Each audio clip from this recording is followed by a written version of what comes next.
Sir അടിസ്ഥാനപരമായിട്ടൊരു അക്കാഡമിഷ്യനാണ്. രാഷ്ട്രീയം sir നിരീക്ഷിക്കുന്ന ഒരാൾ മാത്രമാണ്. പക്ഷേ ഇന്ത്യ മുഴുവൻ സഞ്ചരിച്ച ഒരു എക്സ്പീരിയൻസ് ഉണ്ട്. സംസ്ഥാന സാക്ഷരതാ മിഷൻ ഡയറക്ടർ എന്നുള്ള നിലയിൽ കേരളത്തിലെ എല്ലാ ഗ്രാമപഞ്ചായത്തുകളിലും അങ്ങ് പോയിട്ടുണ്ട്. അവിടെയൊക്കെയുള്ള സാധാരണ ആളുകളുമായിട്ട് സംവദിച്ചിട്ടുണ്ട്. അപ്പോൾ സാറിന് ശരിക്കും ഒരു ദന്തഗോപുരവാസിയായ അക്കാഡമിഷ്യനല്ല, പൊളിറ്റിക്കൽ റിയാലിറ്റി, സോഷ്യൽ റിയാലിറ്റി അറിയാവുന്ന ഒരു വ്യക്തിയാണ് സാർ. ഇപ്പോൾ ട്രിവാൻഡ്രത്ത് എനിക്ക് ചോദിക്കാനുള്ള ഒരു രാഷ്ട്രീയ ചോദ്യമാണ്. അതായത് തിരുവനന്തപുരത്ത് കോർപ്പറേഷനിൽ ശരിക്കും പറഞ്ഞാൽ BJP ഒരു വലിയ വിജയമാണ് കൈവരിച്ചത്. ഈ തെരഞ്ഞെടുപ്പ് വിജയത്തിൻ്റെ പശ്ചാത്തലത്തിൽ തിരുവനന്തപുരത്ത് ജില്ലയിൽ അല്ലെങ്കിൽ തിരുവനന്തപുരം കോർപ്പറേഷനിൽ BJPയുടെ ഒരു വിജയ സാധ്യത എങ്ങനെയാണ്? ഒരു 4-5 നിയോജക മണ്ഡലം ഫോക്കസ് ചെയ്താണ് അവർ പ്രവർത്തിക്കുന്നത്. BJPയുടെ ഒരു വിജയ സാധ്യതയെ അങ്ങ് എങ്ങനെയാണ് വിലയിരുത്തുന്നത്? കേരളത്തിൻ്റെ തലസ്ഥാനമാണ് തിരുവനന്തപുരം. അതുകൊണ്ട് തന്നെ രാഷ്ട്രീയ പ്രബുദ്ധതയുള്ളവരുടെ ഒരു ജില്ലയായിട്ട് നമുക്ക് തിരുവനന്തപുരത്തെ വിശേഷിപ്പിക്കാം. അതേ സമയത്ത് ഇത് ഇലക്ഷനിൽ അത് പ്രതിഫലിക്കാറില്ല. കാരണം എന്താണെന്ന് പറഞ്ഞാൽ പലപ്പോഴും നമ്മൾ നോക്കുമ്പോൾ ഈ പോളിങ്ങിൻ്റെ ശരാശരി തിരുവനന്തപുരത്ത്, പ്രത്യേകിച്ച് തിരുവനന്തപുരം നഗരത്തിൽ കുറവായിരിക്കും. അതിൻ്റെ കാരണം വളരെ വ്യക്തമാണ്. സെക്രട്ടേറിയറ്റ് ജോലിയുള്ള ആളുകൾ, AG's ഓഫീസിൽ ജോലിയുള്ള ആളുകൾ, യൂണിവേഴ്സിറ്റി ഓഫീസിൽ ജോലിയുള്ള ആളുകളുടെ തിരഞ്ഞെടുപ്പും അതിനോട് ചേർന്ന് വരുന്ന ശനിയും ഞായറും എല്ലാം കണക്കാക്കിയിട്ട് അവധിയെടുത്തിട്ട് അവരുടെ നാട്ടിലേക്ക് പോകും. ഇത്തവണയും ഏപ്രിൽ 9-ാം തീയതിയാണ് തിരഞ്ഞെടുപ്പ്. 10-ാം തീയതി കൂടി അവധി എടുക്കുകയാണെങ്കിൽ 11-ഉം 12-ഉം ശനിയും ഞായറുമാണ്. 4 ദിവസത്തെ അവധി കിട്ടും. അങ്ങനെ പോകുന്ന ഒരു വോട്ടർമാരെ പ്രതീക്ഷിച്ചുകൊണ്ട് തന്നെ ഞാൻ പറയട്ടെ, ഇത്തവണ പോളിങ്ങിൻ്റെ ശതമാനം കൂടുതലായിരിക്കും. പതിവിൽ കവിഞ്ഞ വാശിയാണ് ഇത്തവണത്തെ തിരഞ്ഞെടുപ്പിന് ഉണ്ടാകുന്നത്. ഇപ്പോൾ തന്നെ അത് വളരെ ഇപ്പോൾ വാസ്തവത്തിൽ ഇലക്ഷൻ്റെ ആ ട്രെൻഡ് രൂപപ്പെട്ട് വരുന്നതേ ഉള്ളൂ. എല്ലാവരുടെയും മനസ്സിലൊരു ധാരണയുണ്ട്. ആ ധാരണ മൂർത്തമായി കഴിഞ്ഞിട്ടില്ല. അല്ലെങ്കിൽ ഇപ്പം നിലവിലുള്ള ധാരണയിൽ തന്നെ ചെറിയ വ്യത്യാസങ്ങൾ വരാനുള്ള സാധ്യത തള്ളിക്കളയാനാവില്ല. ഇങ്ങനെയൊക്കെ ആണെങ്കിൽ തന്നെയും പറയട്ടെ, ഇത്തവണ തിരുവനന്തപുരത്തെ പോളിംഗ് പെർസെൻറ്റേജ് കൂടുതലായിരിക്കും. അതിനെന്താ കാരണം? അതിൻ്റെ കാരണം എന്താണെന്ന് പറഞ്ഞാൽ ശരിക്കും ഇത്തവണ ഒരു ട്രയാങ്കുലർ ഫൈറ്റാണ് തിരുവനന്തപുരത്ത് നടക്കുന്നത്. ശക്തമായ ഒരു ത്രികോണ മത്സരം തിരുവനന്തപുരത്ത് നഗരത്തിൽ, പ്രത്യേകിച്ചും ഗ്രാമങ്ങളിലും അല്ലെങ്കിൽ ചുറ്റുവട്ടങ്ങളിലും ഒരു ശക്തമായ ത്രികോണ മത്സരം അനേകം മണ്ഡലങ്ങളിൽ നടക്കുന്നുണ്ട്. ഞാൻ ചോദിച്ചോട്ടെ സാർ, ഇപ്പോൾ ആദ്യം തന്നെ പറഞ്ഞു പോളിംഗ് പെർസെൻറ്റേജ് കൂടും. പോളിംഗ് പെർസെൻറ്റേജ് കൂടുന്നതിൻ്റെ കാര്യം തിരുവനന്തപുരത്ത് ഒരു ത്രികോണ മത്സരം വരുന്നു എന്നുള്ളതാണ്. ഇതിനു മുമ്പ് പോളിംഗ് പെർസെൻറ്റേജ് കൂടാതിരുന്നതിൻ്റെ കാര്യം UDF LDF മാത്രമേ ഉണ്ടായിരുന്നുള്ളൂ. അതുകൊണ്ടാണല്ലോ അന്ന് ത്രികോണ മത്സരം ഇല്ലല്ലോ. ത്രികോണ മത്സരത്തിലേക്ക് വന്നപ്പോൾ പോളിംഗ് പെർസെൻറ്റേജ് കൂടും എന്ന് പറഞ്ഞാൽ അതിനർത്ഥം പോളിംഗ് പെർസെൻറ്റേജ് കൂടുന്നത് BJPക്ക് അനുകൂലമാകും എന്നുകൂടെ നമുക്ക് വ്യാഖ്യാനിച്ചുകൂടെ? അങ്ങനെ വ്യാഖ്യാനിക്കാൻ വരട്ടെ. വ്യാഖ്യാനിക്കാവുന്ന സന്ദർഭം നമുക്കൊരു ഏപ്രിൽ 1st വീക്കോടുകൂടി ട്രെൻഡ് പൂർത്തിയാവും. ഇതിന് അനുകൂലമായ ഘടകങ്ങളും എതിരായിട്ടുള്ള ഘടകങ്ങളും ഞാൻ താരതമ്യം ചെയ്യുകയുണ്ടായി. ഞാൻ എൻ്റെ ആഗ്രഹങ്ങളോ എൻ്റെ താല്പര്യങ്ങളോ അല്ലല്ലോ ഒരു അനലിസ്റ്റ് എന്ന നിലയിൽ, അപഗ്രഥനം നടത്തുന്ന ആളെന്ന നിലയിൽ പറയേണ്ടത്. നമുക്ക് ഓരോ സ്പെസിഫിക്കായിട്ട് വരികയാണെങ്കിൽ ഈ ഒരു BJPക്ക് ഒരു സ്ഥാനാർത്ഥിയെങ്കിലും ജയിക്കണം എന്ന് വിചാരം ഉണ്ടായിരുന്ന ഒരു കാലം ഉണ്ടായിരുന്നു. ആ ഒരു കാലഘട്ടത്തിൽ എന്ന് വെച്ചാൽ മറ്റ് 2 മുന്നണികളും കൂടി BJPയെ പരസ്പരം കൂടി ആലോചിച്ചുകൊണ്ട് പരാജയപ്പെടുത്തുന്നു. മഞ്ചേശ്വരത്ത് നമുക്കറിയാവുന്നൊരു കാര്യമാണ്. അത് തന്നെ സംസ്ഥാനത്തിൻ്റെ പല സംസ്ഥാനങ്ങളിലും ആവർത്തിക്കാറുണ്ട്. അങ്ങനത്തെ ഒരു സാഹചര്യം ഇപ്പോൾ ഇല്ല. കാരണം എന്താ?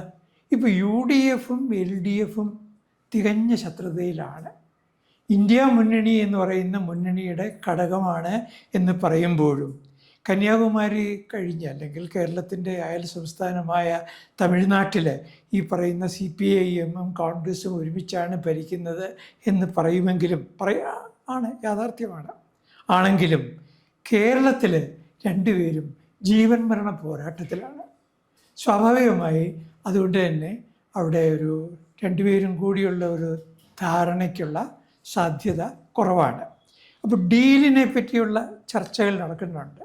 വാസ്തവത്തിൽ അത് ഈ സെൻസേഷണൽ ഇഷ്യൂസ് റീപ്ലേസ് ചെയ്യുന്നതായിട്ടാണ് ഞാൻ കാണുന്നത്. കേരളത്തിലെ പോളിങ്ങിൽ കേരളത്തിലെ ഈ തിരഞ്ഞെടുപ്പ് രാഷ്ട്രീയത്തിൽ ചർച്ച ചെയ്യേണ്ട വിഷയം ഇതൊന്നും ആയിരുന്നില്ല. പിന്നെയോ കേരളത്തിലെ രാഷ്ട്രീയത്തിലെ ഏറ്റവും വലിയ പ്രശ്നമെന്ന് പറയുന്നത് ഇവിടെ വരുമാനത്തിൻ്റെ സിംഹഭാഗവും എന്തിനു വേണ്ടിയാണ് ചിലവാക്കുന്നത്? ശമ്പളം കൊടുക്കുന്നതിന് വേണ്ടി, പലിശ കൊടുക്കുന്നതിന് വേണ്ടി. റവന്യൂവിൻ്റെ വരുമാനത്തിലെ ബഹുഭൂരിപക്ഷം ശതമാനം തുകയും ഈ വക കാര്യങ്ങൾക്കാണ് ചിലവാക്കുന്നത്. പിന്നെ ഇവിടെ വികസന പ്രവർത്തനങ്ങൾ നടക്കുന്നില്ലേ? ഉണ്ട്. അത് നമുക്കറിയാം. കേന്ദ്ര പദ്ധതികളനുസരിച്ചിട്ടുള്ള വിഹിതത്തെ അത് ഉപയോഗിക്കുന്ന കാര്യത്തിൽ ഒരു ശുഷ്കാന്തി കാണിക്കുന്നുണ്ട്. പക്ഷേ അവിടെയും പരാതിയുണ്ട്. ഇത് ടെൻഡർ വിളിക്കുന്നതല്ല, പ്രത്യേക താല്പര്യമുള്ള ചില സംഘടനകൾക്ക്, ചില സൊസൈറ്റികൾക്ക് ഇത് കൊടുക്കുകയാണ് ചെയ്യുന്നത്. അത് അല്ലെങ്കിൽ അങ്ങനെയുള്ള ആളുകൾക്ക്, താല്പര്യമുള്ള ആളുകൾക്ക് കൊടുക്കുകയാണ് ചെയ്യുന്നത് എന്നൊക്കെയുള്ള പരാതി അവിടെ ഉണ്ട്. അങ്ങനെയൊക്കെ ആണെങ്കിലും ഒരു കേരളം അഡ്രസ്സ് ചെയ്യുന്ന പ്രധാനപ്പെട്ട പ്രശ്നങ്ങളിൽ ഒന്നെന്ന് പറയുന്നത് ഒരു കടക്കെണിയിലേക്ക് കേരളം നീങ്ങിക്കൊണ്ടിരിക്കുന്നു.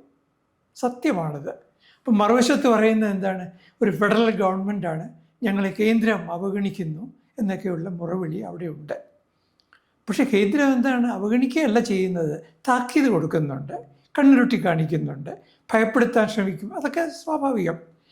അതെന്താണ്? കടമെടുക്കുന്നതിന് ഒരു പരിധിയുണ്ട് എന്നാണ് അവർ പറയുന്നത്. ശരിയല്ലേ? കടമെടുക്കുന്നതിനൊരു പരിധിയുണ്ട് എന്നത് ഒരു പറയുവാനുള്ള ചുമതല, ഒരു ബാധ്യത കേന്ദ്രം ഭരിക്കുന്ന ഒരു ഗവൺമെൻറ്റിനില്ലേ? രണ്ടാമത്തെ പ്രശ്നം, അതിരൂക്ഷമായ തൊഴിലില്ലായ്മ കേരളത്തിൽ ഉണ്ട്. അതിവിടെ ചർച്ച ചെയ്യപ്പെടുന്നില്ല. മൂന്നാമത്തെ കാര്യം എന്താണെന്ന് പറഞ്ഞാൽ ഒരു തുടർ ഭരണം ഉണ്ടാക്കാൻ പോകുന്ന അപകടം. ജനാധിപത്യം എന്ന് പറയുന്നത് അതിൻ്റെ ഫ്ലെക്സിബിലിറ്റിയിലാണ് അത് നിലനിൽക്കുന്നത്. ഇന്ത്യയുടെ പാരമ്പര്യം എന്ന് പറയുന്നത് മഹത്തായ ഒരു ജനാധിപത്യ പാരമ്പര്യമുള്ള രാഷ്ട്രമാണ് ഇന്ത്യ. ഞാനിത് പറയുമ്പോൾ ഈ സാക്ഷാൽ ഗൗതമ ബുദ്ധൻ, ആ ഗൗതമ ബുദ്ധൻ്റെ അച്ഛൻ, അദ്ദേഹം ഡെമോക്രാറ്റിക്കലി എലക്റ്റഡ് കിങ് ആയിരുന്നു, പാരമ്പര്യമായിട്ട് രാജാവായ ആളല്ല. അങ്ങനെ ഒരു പാരമ്പര്യമുണ്ട്. അതുപോലെ വികേന്ദ്രീകൃത ജനാധിപത്യം എന്ന് പറയുന്നത് ഈ ഇന്ത്യയിൽ പണ്ടും ഉണ്ടായിരുന്നു. ശകന്മാരുടെ കാലത്ത്, അല്ലെങ്കിൽ ഗുപ്ത രാജാക്കന്മാരുടെ കാലത്ത്, മൗര്യ രാജാക്കന്മാരുടെ കാലത്ത് ഒക്കെ തന്നെ പ്രാദേശിക സ്വയംഭരണ സമിതികൾ ഉണ്ടായിരുന്നു. ചോളന്മാരുടെ കാലത്ത് പ്രാദേശിക സ്വയംഭരണ സമിതി വളരെ ശക്തമായിരുന്നു. അങ്ങനെ മഹത്തായൊരു പാരമ്പര്യമുള്ളൊരു നാട്ടിൽ ഈ തുടർ ഭരണം ഒരു ഏകാധിപത്യ പ്രവണതകളിലേക്ക് കൊണ്ടുപോവുകയാണ് ഭരണാധികാരിയുടെ എന്ന് കേരളത്തെ പറ്റി പറയേണ്ടി വരും. 81 വയസ്സായ ഒരാളുടെ ധാർഷ്ട്യം ഏതറ്റം വരെ പോകുമെന്നുള്ളത് നമ്മൾ കണ്ടുകൊണ്ടിരിക്കുകയാണ്. അപ്പോൾ ഈ സാഹചര്യത്തിൽ ഒരു തുടർ ഭരണം ഉണ്ടാകാതിരിക്കുന്നതാണ് ആരോഗ്യകരമായ ജനാധിപത്യത്തിന് അഭിലഷണീയമായിട്ടുള്ളത് എന്ന എളിയ അഭിപ്രായം ഞാനിപ്പോൾ ഇവിടെ രേഖപ്പെടുത്തുന്നു. അപ്പോൾ സാറിൽ പറഞ്ഞ അഭിപ്രായം വോട്ടർമാരിലെ അത് രണ്ട് കാര്യങ്ങൾ. ഒന്ന്, തുടർഭരണം അപകടമാണ് എന്ന് ജനങ്ങൾ കരുതണമല്ലോ. ഈ തുടർഭരണം അപകടമാണെന്ന് സാർ പറയുമ്പോൾ തന്നെ വേറൊരു കാര്യമുണ്ട്. 947 അധികാരത്തിൽ വന്ന കോൺഗ്രസ് 977 വരെ ഭരിച്ചു. തുടർഭരണമായിരുന്നു. ജനങ്ങൾ വോട്ട് ചെയ്തല്ലോ. അതുകൊണ്ടാണ് ഞാൻ പറഞ്ഞത്. അത് നല്ലതോ ചീത്തയോ എന്നുള്ളതിനല്ല, ഭരിച്ചു എന്നാണ് ഞാൻ പറഞ്ഞതിനർത്ഥം. ഇവിടെ ഉള്ളൊരു പ്രശ്നം എന്ന് വെച്ചാൽ തുടർഭരണം ജനങ്ങൾ കൊടുക്കാം. നല്ല ഭരണമാണെങ്കിൽ തുടർഭരണം കൊടുക്കുന്നതുകൊണ്ട് തെറ്റില്ല. ഇവിടെ ഏറ്റവും ശക്തമായി നിൽക്കുന്ന ഭരണവിരുദ്ധ വികാരമാണ്. ആ ഭരണവിരുദ്ധ വികാരം ശക്തമായ ഒരു ത്രികോണ മത്സരം വരുമ്പോൾ അത് ആർക്കായിരിക്കും ഗുണകരമായിട്ട് മാറുന്നത്? അത് എത്രമാത്രം ഇലക്ടറൽ പൊളിറ്റിക്സിനെ അല്ലെങ്കിൽ വോട്ടിങ്ങിനെ എത്രമാത്രം അത് സ്വാധീനിക്കും എന്നാണ് സാർ കരുതുന്നത്? ആദ്യം ഈ ഇന്ത്യൻ കോണ്ടെക്സ്റ്റും കേരള കോണ്ടെക്സ്റ്റും രണ്ടാണ്. ഇന്ത്യൻ കോണ്ടെക്സ്റ്റിൽ അന്ന് സ്വാതന്ത്ര്യാനന്തരം ഒരു തുടർഭരണം ഉണ്ടായിരുന്നത് തികച്ചും സ്വാഭാവികമായിരുന്നു. അന്ന് രാജ്യം അതിഭീകരമായ പ്രതിസന്ധികളിൽ കൂടി, അഗ്നി പരീക്ഷകൾ കൂടി കടന്നു പോവുകയായിരുന്നു. രാജ്യം രണ്ടായിട്ട് വെട്ടിമുറിക്കപ്പെട്ടു. അഭയാർത്ഥികളുടെ പ്രവാഹം, അതിസങ്കീർണമായ അനവധി പ്രശ്നങ്ങൾ. ആ സമയത്ത് ഒരു പിതൃസ്വരൂപനായ ഒരു വ്യക്തി ഭരണാധികാരിയായി വരുന്നതിനെ ജനങ്ങൾ സ്വാഭാവികമായി സ്വാഗതം ചെയ്തു. പിന്നീടാണ് നമ്മൾ അദ്ദേഹത്തിൻ്റെ പിന്നെ വ്യക്തിത്വത്തിൻ്റെ സവിശേഷതകളെപ്പറ്റി അല്ലെങ്കിൽ പ്രത്യേകതകളെപ്പറ്റി പരിമിതികളെപ്പറ്റി പോരായ്മകളെപ്പറ്റി ഒക്കെ തിരിച്ചറിയുന്നത്. അതൊക്കെയാണെങ്കിലും ആ കാലഘട്ടത്തിൽ അന്ന് അത് സ്വാഭാവികമായൊരു പ്രക്രിയ ആയിരുന്നു. ഞാൻ ഈ കേരള സംസ്ഥാനത്തിൻ്റെ കോണ്ടെക്സ്റ്റ് എന്ന് പറഞ്ഞാൽ കേരളമാണ് ആദ്യമായിട്ട് കോalition ഗവൺമെൻറ് എന്ന് പറയുന്ന ആ ഒരു പ്രസ്ഥാനത്തിന് സംഭാവന നൽകിയ ഒരു ഗവൺമെൻറ്, ഒരു സംസ്ഥാനം.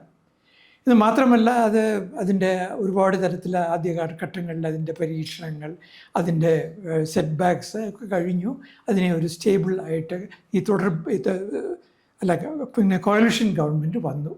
പക്ഷേ കോalition ഗവൺമെൻറ് വന്നുവെങ്കിലും കഴിഞ്ഞ 10 വർഷമായിട്ട് ഇതൊരു കോalition ഗവൺമെൻറ് ആയിരുന്നില്ല. അവിടെയാണ് ഇതിൻ്റെ പ്രത്യേകത. പ്രത്യേകിച്ച് ഒരു മേജർ ആയിട്ടുള്ള ഒരു കോalition ഗവൺമെൻറ്റിന് അതിൻ്റേതായ പോരായ്മകളുണ്ട്. അത് ഞാൻ അതിലേക്ക് പിന്നെ വരാം. ഇപ്പോൾ വന്നിരിക്കുന്ന 10 വർഷത്തേതെന്ന് പറയുന്നത് ഒരു ഏകശാസന ഭരണമായിരുന്നു. ആ ഏകശാസന ഭരണത്തിന് മൂന്നാമതൊരവസരം കൂടി കിട്ടുകയാണെങ്കിൽ അത് പുതിയ പ്രശ്നങ്ങളെ ഉണ്ടാക്കും, നിലവിലുള്ള പ്രശ്നങ്ങളെ കൂടുതൽ സങ്കീർണമാക്കും. അപ്പോൾ സാറിൻ്റെ ഒരു അഭിപ്രായം അനുസരിച്ച് ഈ കോalition ഗവൺമെൻറ് പ്രത്യേകിച്ച് ഒരു പാർട്ടിയുടെ ഒരു വ്യക്തിയുടെ ഏകാധിപത്യത്തിലേക്ക് മാറിയതിന് എതിരായി ഒരു ജനവികാരം ഉണ്ടാകും എന്നാണ് സാറിൻ്റെ ഒരു നിരീക്ഷണം. സൈലൻ്റായിട്ട് ഉണ്ടായി കഴിഞ്ഞു. അത് മൂർത്തമാകുവാൻ ഏതാനും ദിവസങ്ങൾ കൂടി കഴിയും. അത് തീർച്ചയായിട്ടും ഈ തെരഞ്ഞെടുപ്പിൽ ഈ ഒരു വ്യക്തിയുടെ ഏകാധിപത്യ ഭരണത്തിനെതിരെ സൈലൻ്റായിട്ടുണ്ടായിക്കൊണ്ടിരിക്കുന്ന ഒരു ജനവികാരം ഏപ്രിൽ 1-ാം തീയതിയോടുകൂടി ഏതാണ്ട് അതിൻ്റെ ഒരു മൂർത്ത രൂപത്തിലെത്തും. 9-ാം തീയതി ബാലറ്റ് പേപ്പറിലൂടെ ജനങ്ങളുടെ അഭിപ്രായം പുറത്തു വരത്തക്ക വിധത്തിൽ അതിന് മാറ്റം ഉണ്ടാകും എന്നാണ് അങ്ങ് സൂചിപ്പിച്ചത്. ഏകാധിപത്യം എന്നുള്ള വാക്കല്ല ഉപയോഗിച്ച് ഏകശാസനം. ഓക്കെ സാർ, അതിനകത്ത് ഏകശാസനവും ഏകാധിപത്യവും തമ്മിൽ ജനാധിപത്യത്തിൽ വലിയ വ്യത്യാസമില്ല. അപ്പോൾ അതുകൊണ്ട് അപ്പോൾ ആ ഒരു റിഫ്ലക്ഷൻ, അതിൻ്റെ ഒരു പ്രതിഫലനം തിരുവനന്തപുരത്ത് ഉണ്ടാകുമെന്ന് പ്രതീക്ഷിക്കുന്നു. ഇനി നമുക്ക് തിരുവനന്തപുരം നിയോജക മണ്ഡലത്തിൻ്റെ തിരുവനന്തപുരം ജില്ലയിലെ പ്രത്യേകിച്ച് തിരുവനന്തപുരം കോർപ്പറേഷൻ്റെ പരിധി വരുന്ന മണ്ഡലങ്ങളുണ്ട്. അതിനെക്കുറിച്ച് അടുത്ത ഒരു എപ്പിസോഡിൽ നമുക്ക് ചർച്ച ചെയ്യാം. നമസ്കാരം സാർ. കൂടുതൽ വാർത്തകളും വിശേഷങ്ങളും നേരിട്ട് ലഭിക്കാൻ ജനങ്ങളിൽ നിന്ന് ജനങ്ങളിലേക്ക് ജനഭൂമി ന്യൂസ് സബ്സ്ക്രൈബ് ചെയ്യൂ. ബെൽ ബട്ടൺ അമർത്താനും മറക്കരുത്.